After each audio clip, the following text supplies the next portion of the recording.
عنوان ہے رتن ناز سرشار کا تخلیقی ذہن۔ حالانکہ اردو میں ناول نگاری کی ابتدا ہو چکی تھی اور ڈپٹی نذیر احمد کے ناول مرات العروس اور بنات الناس منظر عام پر آ کر مقبول ہو رہے تھے، لیکن بہرحال یہ ناول نگاری کا ابتدائی دور تھا اور ابھی اردو میں اس کے مالو و مائلہ پر کام ہونا باقی تھا۔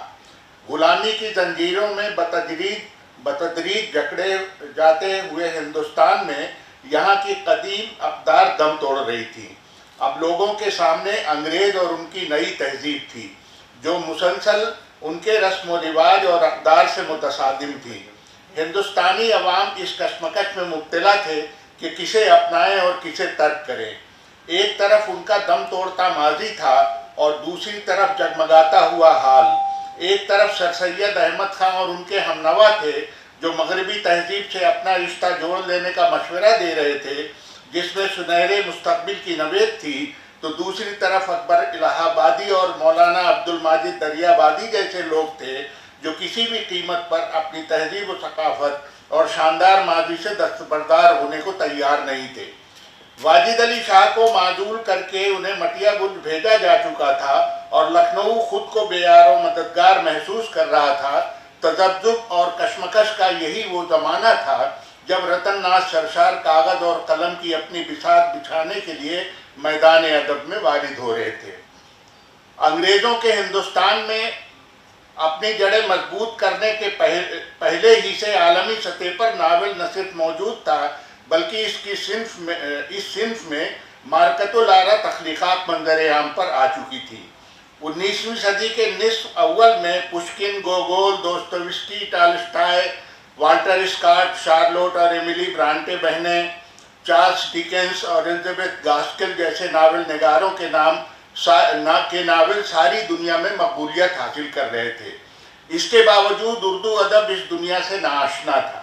انگریزوں اور انگریزی زبان کے ملک میں آنے کے بعد جب ہندوستانیوں کا واسطہ اس نئی زبان سے پڑا تو ان کی رسائی انگریزی ادبیات تک بھی ممکن ہوئی اور انہیں ناول کی زبردست قوت ترسیل کا ادراک ہوا۔ عام طور پر ہم اس کے جن مشاہیر سے واقف ہیں ان میں سے بیشتر کی انگریزی دانی بس واجبی سی ہی تھی۔ حالانکہ معمولی سرکاری ملازم اور سپاہی اپنی ضرورت بھر انگریزی بول لیتے تھے، لیکن ان میں سے اکثر انگریزی کے حروف سے بھی آشنا نہیں ہوتے تھے۔ دفاتر سے متعلق ملازمین بھی اپنی ضرورت بھر انگریزی جانتے تھے۔ ان میں سے بہت کم لوگ تھے جو انگریزی کا اتنا علم رکھتے ہوں کہ اس کے ادب کو سمجھ سکیں۔ اس فہرست میں اصلاحی تحریک کے بانی و سربراہ سر سید احمد خان کا نام بھی شامل کیا جا سکتا ہے جو اپنی انگریزی تقریر بھی اردو میں لکھا کرتے تھے۔ لیکن رتن ناز سرشار کی بات دوسری تھی۔ ان کی تعلیم و تربیت انگریزوں کے قائم کردہ لکھنؤ کے ٹریننگ کالج میں ہوئی تھی، حالانکہ باوجود وہاں سے کوئی ڈگری حاصل نہیں کر سکے تھے، لیکن انگریزی زبان پر ان کی گرفت میں اس کالج کا اہم کردار ہے، لہذا وہ اپنے دوسرے معاصرین کے مقابلے انگریزی ادبیات سے زیادہ استفادہ کر سکتے تھے۔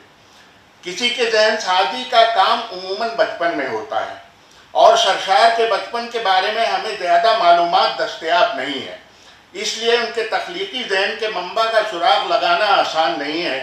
جو کچھ ہمیں معلوم ہے وہ یہ کہ ان کے والد کا انتقال اس وقت ہو گیا تھا جب ان کی عمر محض 4 سال تھی۔ رسمی تعلیم سے ان کا دل اچاٹ ہو گیا تھا۔ ظاہر ہے یتیمی کا یہ دور 4 سالہ بچے کے لیے آسان نہیں رہا ہوگا، لیکن اس کے باوجود انہوں نے اپنے طور پر اردو میں جو روزمرہ کی عوامی زبان تھی، فارسی میں جو اس زمانے میں انسان کے وقار میں اضافے کا سبب تھی، اور انگریزی جو وقت کی ضرورت تھی، مہارت حاصل کر لی تھی۔ ان کی نگاہیں تیز، مشاہدہ باریک اور حافظہ زبردست تھا۔ وہ اپنے عہد کی بدلتی ہوئی ہوا کا رخ بخوبی پہچان پانے کی صلاحیت کے حامل تھے۔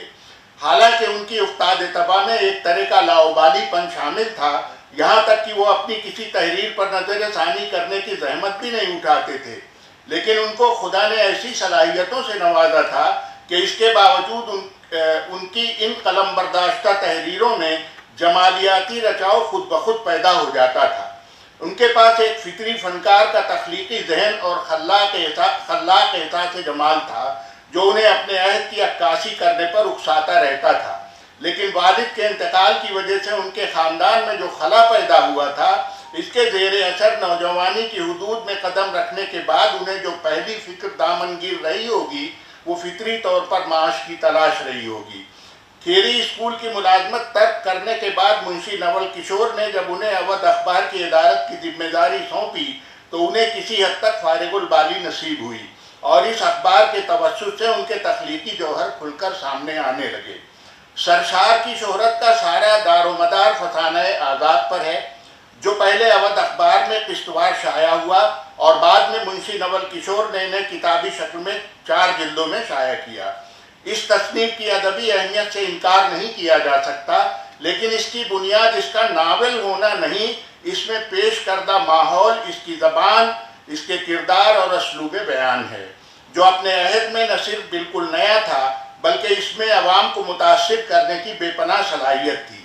اس کے ناول ہونے پر سوالیہ نشان لگائے گئے ہیں اور لوگوں نے اس تصنیف کو داستان اور ناول کے درمیان کی کڑی تصور کیا ہے، حالانکہ یہ کہا جائے تو زیادہ درست ہوگا کہ سرشار نے داستان کے اسلوب تحریر کو آگے بڑھاتے ہوئے ایسا قصہ تخلیق کرنے کی کوشش کی جو مافوق الفطری عناصر سے عاری اور حقیقی زندگی سے قریب ہو۔ سرشار کے سامنے اردو ناول کے مرۃ العروس اور بنات الناس جیسے نمونے تھے جو ناکافی تھے، لیکن چونکہ وہ انگریزی سے واقف تھے اس لیے ناول کی صنف ان کے لیے اجنبی نہیں تھی۔ ایسا لگتا ہے کہ فسانہ آزاد کی تخلیق کے دوران سرشار کی نیت بھی نہیں معلوم ہوتی کہ وہ کوئی ناول تخلیق کر رہے ہیں۔ حقیقت تو یہی ہے کہ اسے دلچسپ اخباری کالموں کے طور پر سلسلے وار لکھا گیا تھا اور سرشار اس کی ہر قسط کے لیے لکھنؤ کے زوال آمادہ معاشرے کے بحران کی نقاب کشائی اور نو وارد انگریزی تہذیب کی آمد کی جھلک دکھانے کے لیے اس کا کوئی پہلو منتخب کر لیا کرتے تھے، اور اس کی عوامی مقبولیت کا سبب بھی یہی تھا۔ لوگ ان کے اگلے کالم کے منتظر رہتے تھے۔ ایسا لگتا ہے کہ اس سلسلے کو شروع کرتے وقت سرشار کا مقصد محض عوام کی تفریح تھا، لیکن لوگوں کی دلچسپی کو دیکھتے ہوئے انہوں نے رفتہ رفتہ اس میں موجودہ تہذیب و معاشرت پر سنجیدہ تبصرے شروع کیے۔ چونکہ اس سلسلے کا ہر کالم عام طور پر اپنے آپ میں مکمل ہوتا تھا، اس لیے ان میں ناول جیسا ربط تلاش کرنا بے سود ہے، حالانکہ اکثر ان میں تسلسل کی جھلک مل جاتی ہے۔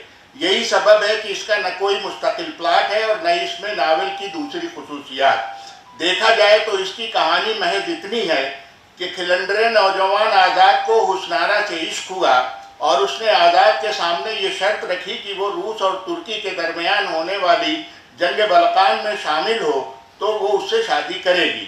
آزاد نے ایسا کیا اور دونوں کی شادی ہو گئی۔ لیکن اس کہانی کے علاوہ سرشار نے فسانہ آزاد میں جس طرح کی زندہ اور متحرک دنیا آباد کی ہے وہ اپنے عہد کے فنکاروں کے لیے ہی نہیں بعد میں آنے والوں کے لیے بھی ممکن نہیں ہو سکا۔ جیسا کہ عرض کیا گیا کہ یہ دور داستانوں کے زوال اور ناول کی ابتدا کا تھا۔ اردو میں سرشار کا مطالعہ داستانوں اور قصوں تک محدود تھا، اور انہوں نے باغ و بہار، طلسم ہوشربا، آرائش محفل، رانی کیتکی کی کہانی اور فسانہ عجائب جیسی داستانیں پڑھ رکھی تھی، جن میں سے انہیں فسانہ عجائب اپنے مزاج سے ہم آہنگ معلوم ہوئی تھی، کیونکہ اس میں لکھنوی تہذیب کی عکاسی خوبصورت انداز میں کی گئی تھی۔ اس کے علاوہ انہوں نے انگریزی میں لکھے جانے والی کچھ مشہور تحریریں پڑھی تھیں اور ان سے متاثر بھی ہوئے تھے۔ اس کی بنیاد پر وہ چاہتے تھے کہ اردو بھی اس طرز سے روشناس ہو۔ اودھ اخبار میں ملازمت کے بعد وہ اس اخبار میں کچھ ایسا لکھنا چاہتے تھے جو عوام کے تجسس کو بیدار کر سکے۔ وہ یہ بھی چاہتے تھے کہ ان کی اس تحریر میں وہ لکھنوی تہذیب جو ان کے چاروں طرف آخری سانسیں لے رہی تھی لفظوں میں قید ہو جائے، اور فسانہ آزاد کے ذریعے وہ اپنی اس خواہش کی تکمیل بخوبی کر سکے۔ اس فسانے کے توسط سے انہوں نے اردو میں ایک ایسا اسلوب تحریر رائج کیا جو نذیر احمد کے ناولوں کی روکھی پھیکی اصلاحی روح کو ناول کے فن کی طرف لے جانے میں معاون ہوا۔ یہاں تک کہ نذیر احمد اپنے ناول فسانہ مبتلا میں سرشار کے اسلوب تحریر کی تقلید کرتے ہوئے معلوم ہوتے ہیں۔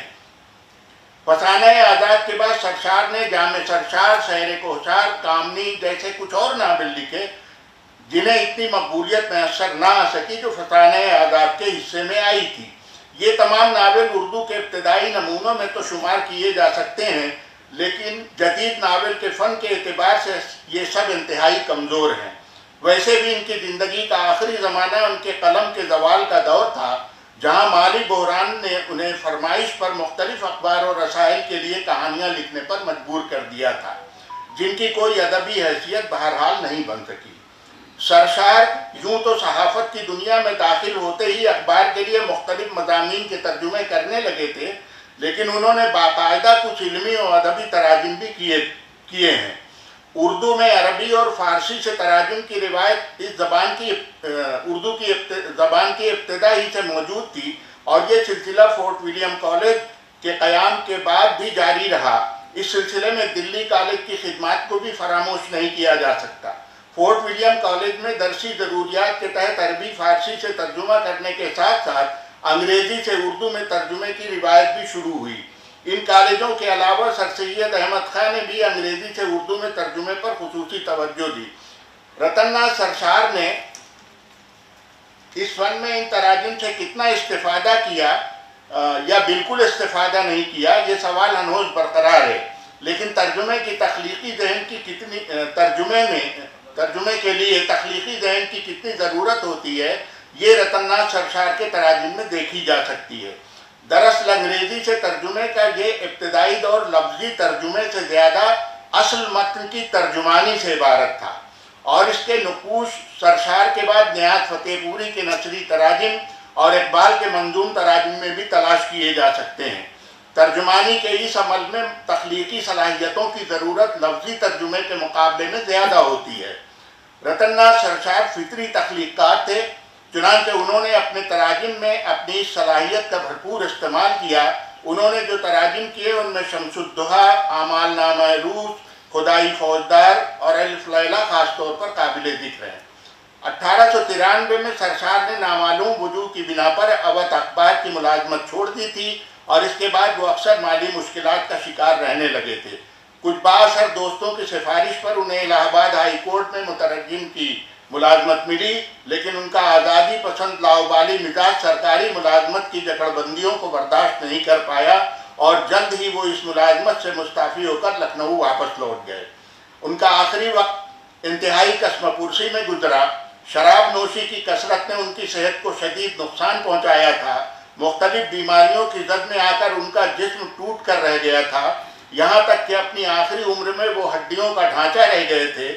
بلاخر 1846 میں اس دنیا فانی میں قدم رکھنے والا یہ جیالہ فنکار 1902 میں اردو ادب میں ایک توانا وراثت چھوڑ کر اس دنیا کو خیر باد کہہ گیا۔ بہت بہت